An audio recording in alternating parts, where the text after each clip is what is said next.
looked at his watch. It was 20 minutes past 4. There was tea in a flask in the car, and he could help himself to some of it now. He returned to the car, poured tea into the cap of the flask, and drank it. And now he felt a little warmer. As you know, when he has seen that the scarecrow was wearing a particular printed shirt, he was very much sure that he had seen someone wearing this typical shirt and very much common to him. So, to get rid of that particular feeling of worry or pain or agony or some kind of chilling, a particular bitter chilling, I want to say, he want to find a kind of relaxation. So he comfort himself with a cup of tea. Clear? Now the sun peered again through the dark clouds. It was just over the trees on the western side, and in about 5 minutes it would set. Sun was going to set. A reddish light fell on the scarecrow, remember. So another ambassador passed Mrigango Babu's car. He drank some more tea, then got out again. Sudhir was going to be back for another hour. How could he spend that time? Another hour he need to wait in the particular desolated road, and he felt frustrated.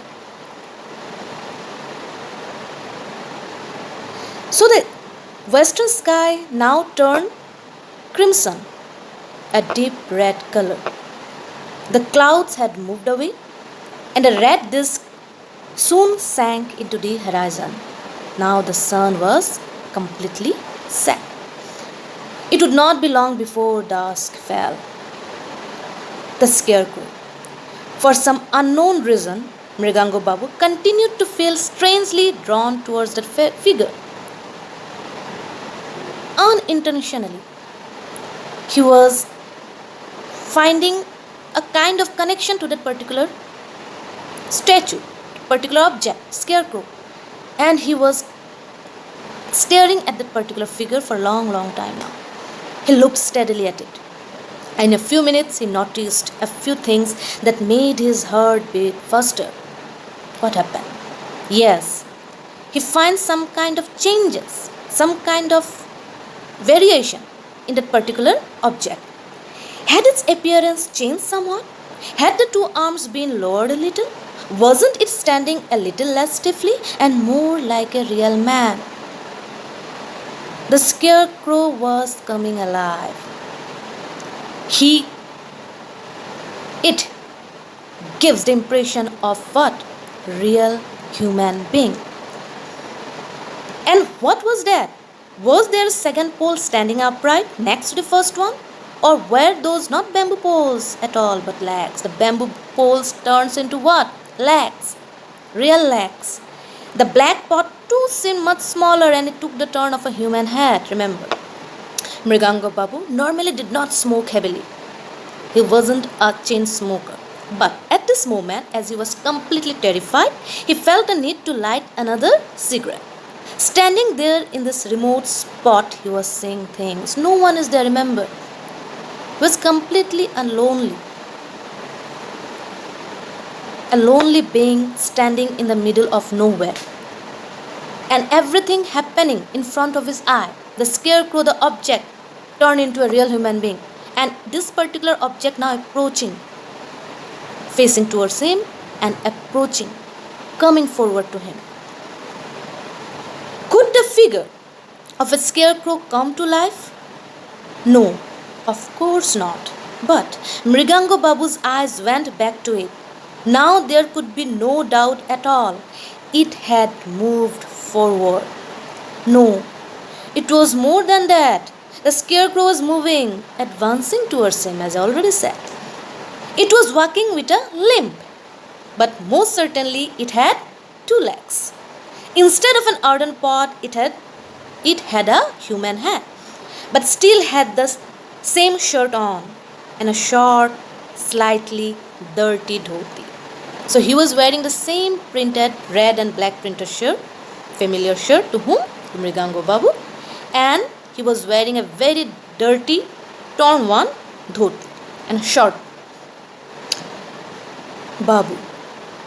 A tremor shot through Mrigango Babu's body.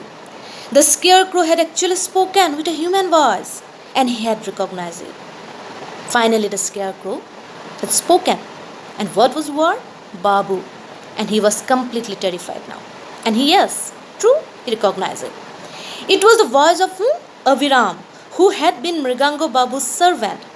His village used to be somewhere in this region.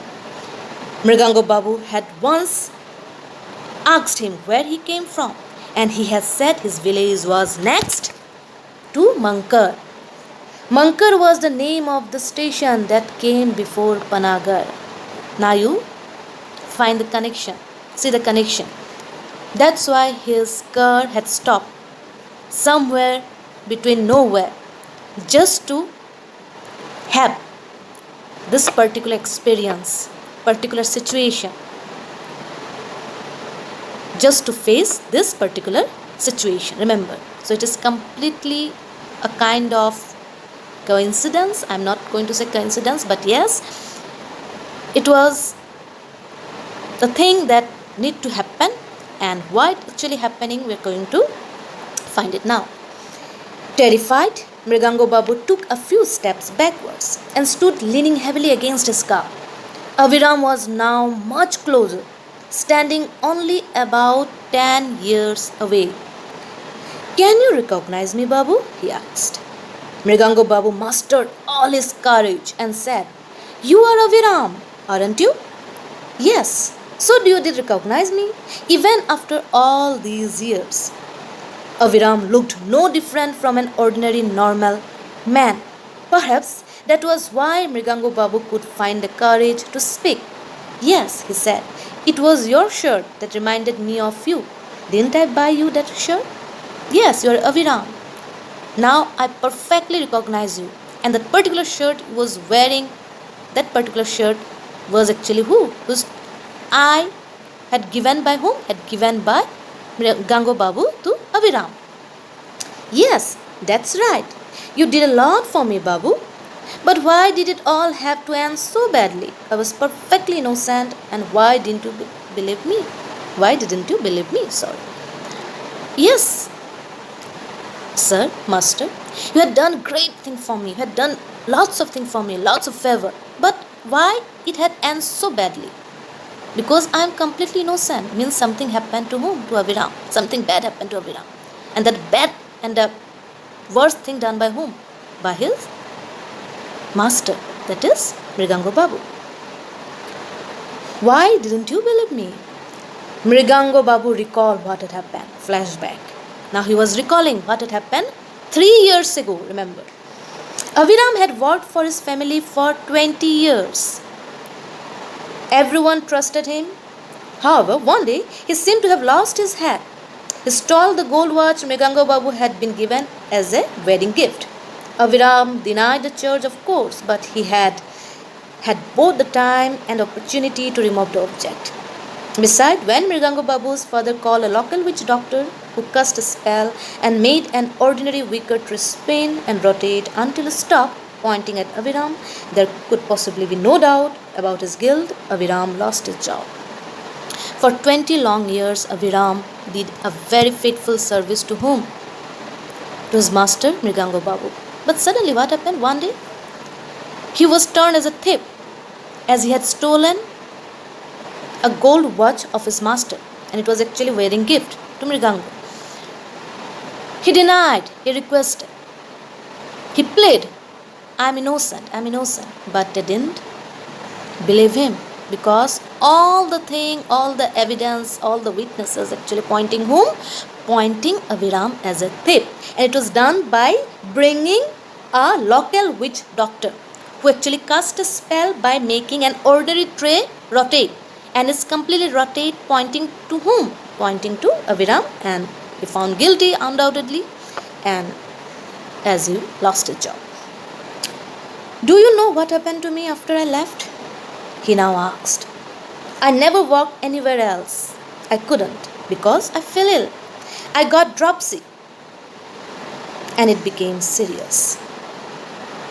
Dropsy is actually an old term for the swelling of soft tissues due to the accumulation of excess water, remember. But I had no money to go to a doctor or buy medicine or even eat properly. I never recovered. I never recovered means he was dead. I died. My son kept this shirt. He wore it for some time, then it got torn, so it became something a scarecrow could wear. This shirt, this recognizable shirt, is to wear by my son after my death. After my death. And for some time he wore, and when it was completely torn, he just make it fit to wear to whom? To the scarecrow.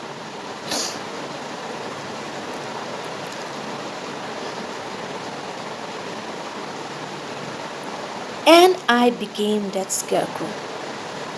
That particular shirt or by a scarecrow. And in connection to the shirt, he became a scarecrow. Who became a scarecrow? Aviram. Do you know why? Because I knew that one day I would meet you again. My heart longed, yes, even a dead man can have a heart, to tell you what I learned after death. Now you find a connection? Why his skirt had stopped somewhere between nowhere? Just, it was the longing of whom? Longing of Aviram to meet his master, Mrigango Babu, and to tell him that he was innocent. He didn't steal anything. And yes, even a dead man can have a heart, to tell what I learned after that. What did you learn, Aviram? Asked by Mrigango Babu. When you go home tonight, look under your wardrobe. That's where you will find a watch pushed to the back. It has been lying there for the last 3 years. Your new servant doesn't sweep every corner, so he did not find it. When you get it back, you will know that Aviram was not a thief. This is the particular thing. This is the particular emotion. This is the particular story he want to tell to whom? Tell his master. That's why this particular situation happened. His car got stopped. He didn't get a reserved ticket on a train to travel to Durgapur. Everything happened just for this particular story of what? I am completely innocent. Who? Aviram. And what's the story here? He said that when you go home, without wasting your time, just go and search your wardrobe. And under your wardrobe, you are going to find your watch lying there for the last 3 years. And your new servant was not at all honest, not at all sincere like me. He didn't sweep your floor very well. That's why it's still lying there, and you are going to find it. And you find it, you also come to know that your servant Aviram was not actually a thief. He was honest, he was innocent, and he was very much efficient in his work. The figure of Aviram became hazy. It was already quite dark. Mrigango Babu heard his voice once more. Now I have found peace. After so many years, at last I have been able to tell you the truth. Oh, it's such a relief. Goodbye, Babu. I must go. The figure of Aviram now became what? Vague, hazy. And it was already quite dark. Mrigango Babu only heard his voice. Only his voice being heard. Nothing can be seen. Now I have found peace, he said. Such a relief, because I am now able to tell you the truth, that I am not a thief, and it's such a big relief. Goodbye, Babu. I must go. Aviram disappeared before Mrigango Babu's eyes. I have brought the petrol, sir. The sound of Sudhir's voice woke Mrigango Babu up. Actually, he was sleeping inside the car. Who? Mrigango Babu. And everything happened in his dream. He had fallen asleep in the car, thinking of a suitable plot for a story. Remember, he was actually thinking a plot for a story to get published in a magazine called Bharat. Remembering now? And when he was thinking, jotting lines, holding a pen inside the car, during that time he fell asleep. And everything happened after that was a kind of dream he was dreaming of. In his hand he still held his pen. As soon as he opened his eyes, he glanced quickly at the scarecrow. It was still standing in the distance exactly as he had seen it before. On reaching home, quickly Mrigango Babu, without wasting any more time, went straight to his room, and searched under his wardrobe. He had no difficulty in finding his watch. He decided that if something ever got stolen from his house from now onward, he would never seek a witch doctor's help.